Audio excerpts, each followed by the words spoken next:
Julius, we're up to Julius, and then we'll go up the back there. Yep.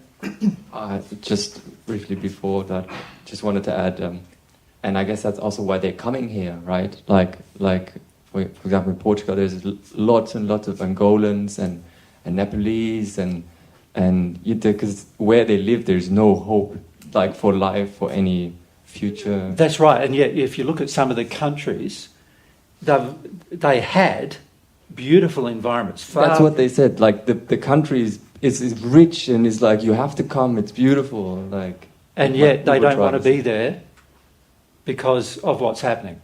Yeah, it's sad, really, isn't it? And like, if you look at many of the countries, Mary and I get the opportunity to look at different countries, of course, because we travel to many different countries and see the contrast. And it's really interesting looking at the countries and what's happening in different countries and for what purposes it's happening. We went to Brazil, and when we flew over Brazil, we were coming home from Brazil.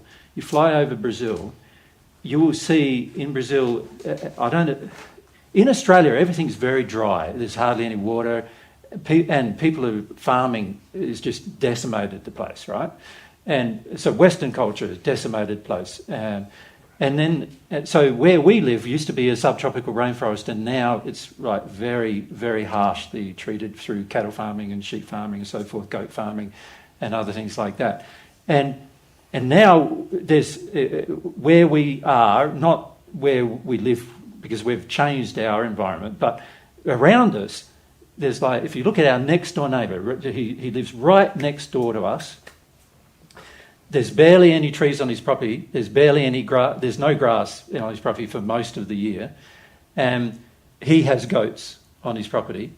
And you go to our side, our trees are like 6 metres taller than his trees. Right?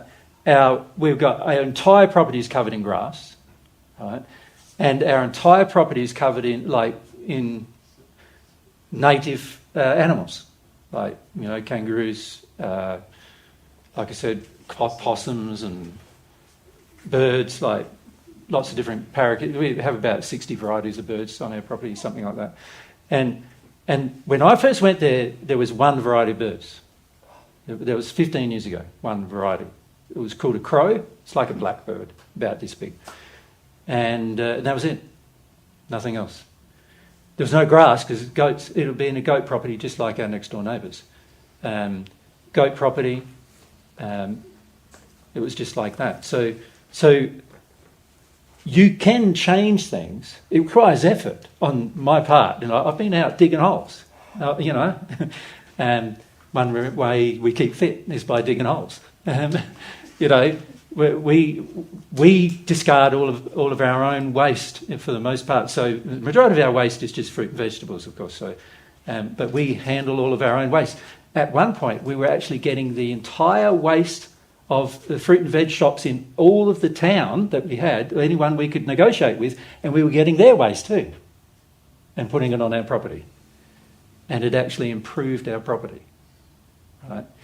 And that's how a lot of these animals and birds came, because there was stuff they could eat and there's shelter they could have. And in Australia, they're still cutting down trees from forests, just like you're doing here in Austria. We see it here all the way through. In Australia, for the same purposes. And there's all this offcuts, and what they do is burn it. So it all just goes straight up into the atmosphere.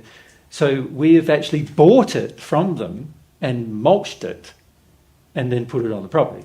To prevent it being burnt. To prevent it being burnt. That's the only reason why we bought it, to stop it being burnt, because otherwise it's just going to go up in the atmosphere and just create more global warming, right? And it's better if it just slowly decomposes rather than being burnt.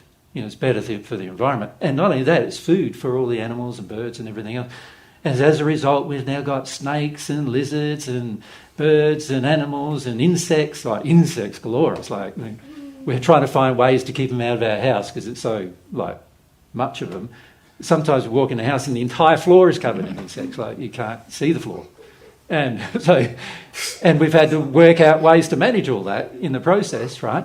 And what we've learned in all of that is that if you love things, there will be abundance, right?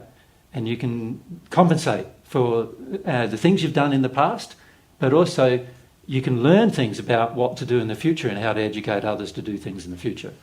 And these are all very good things to learn. Right? But to do it, you've got to start with some ethics. And this is what I'm saying. The majority of us are in complete denial of ethics. We're in complete illusion. We think what we're doing is ethical and it's not. And we've got to change to become more ethical. Now, if we don't change and face the truth that we're not being ethical ourselves, how can we ever expect the people around us to be ethical with us? It doesn't. It's like asking you to do something that I'm unwilling to do. That's not very righteous, is it?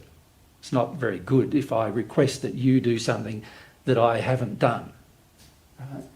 So during some of these lectures, I'm going to ask that you love yourself more. But I'm learning just how to do it now. And eventually I will love myself properly, as in harmony with God's principles. And then I'll be able to encourage you more to love yourselves more too, right? But I can't encourage you to do things that I'm unwilling to do for myself. That's something to bear in mind. You wanted to say, though? Yeah, so